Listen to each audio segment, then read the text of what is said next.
Stenowalebabu welcomes you. Shorthand dictations in male and female voice from all sources like magazines, speeches, and editorials at various speeds up to 120 WPM for various departments like SSC, DSSSB, CRPF, Delhi Police, etc. Please like, share, and subscribe the channel. Thank you. Exercise number 19. I am glad to welcome you to this conference, the main initiative for calling, which belongs to my friend and colleague when he first suggested to me that there should be a meeting of vice chancellors and others to consider how we can improve agricultural education in the country. I readily agreed. There is perhaps no single issue which is of greater importance for the future well-being of our country. A hard fact which we must face is that the economic life of India is not properly balanced between agriculture and industry. Though there has been considerable development in industry in India in the last 50 years, we cannot by any means call India an industrial country. The basis of our life is still agriculture, and the vast majority of our people depend on agriculture for their livelihood.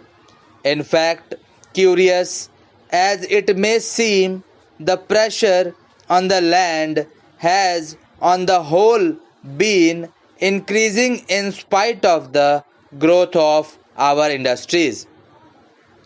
It is therefore all the more regrettable that we cannot produce enough food even to meet our requirements.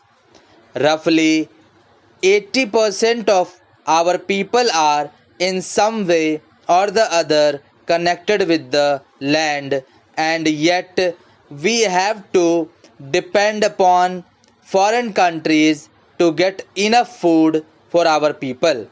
In sharp contrast, we find that the USA, where not even one-fifth of the people work on the land, not only produces all its food but exports vast quantities of other parts of the world. We must therefore ask ourselves the reason why, with 4/5 of our people on the land, we are still deficit in food supply, whereas other countries which do not use even 1/5 of their manpower for the production of food are surplus areas. A searching inquiry into this problem is more necessary as our position has not always been so bad as it is today.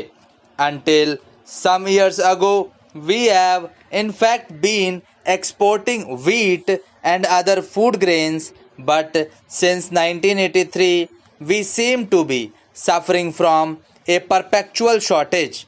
You all know about the efforts of the governments, both at the center and the states, to increase the production of food through the Grow More Food campaign. I think you will all agree that the results have not been commensurate with our efforts in this regard as such.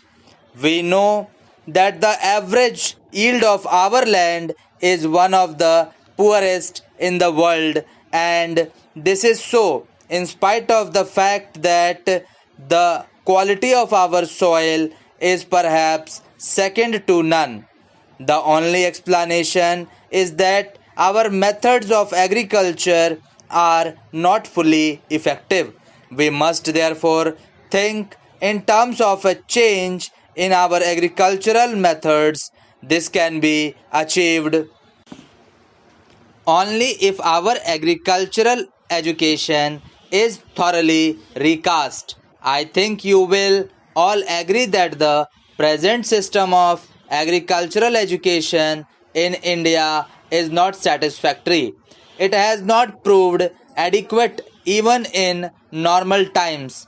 During an emergency like the present, its shortcomings are only too apparent. Most of our universities have some provision for agricultural education, but the education is mainly theoretical, so that the results could expect from the application of science to agriculture do not materialize. Our agricultural graduates are fit for almost everything except becoming agriculturists themselves. Our present agricultural education is defective because it lacks adequate practical basis. An even greater defect is that agricultural education is not an essential part of the general education of the country. Education is intended to develop the potential abilities of the individual in the context of the requirements of society.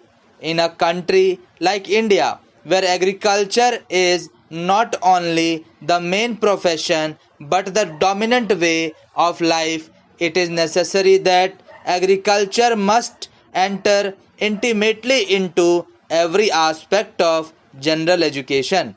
We are now planning to transform the system of our primary education by converting it into basic education.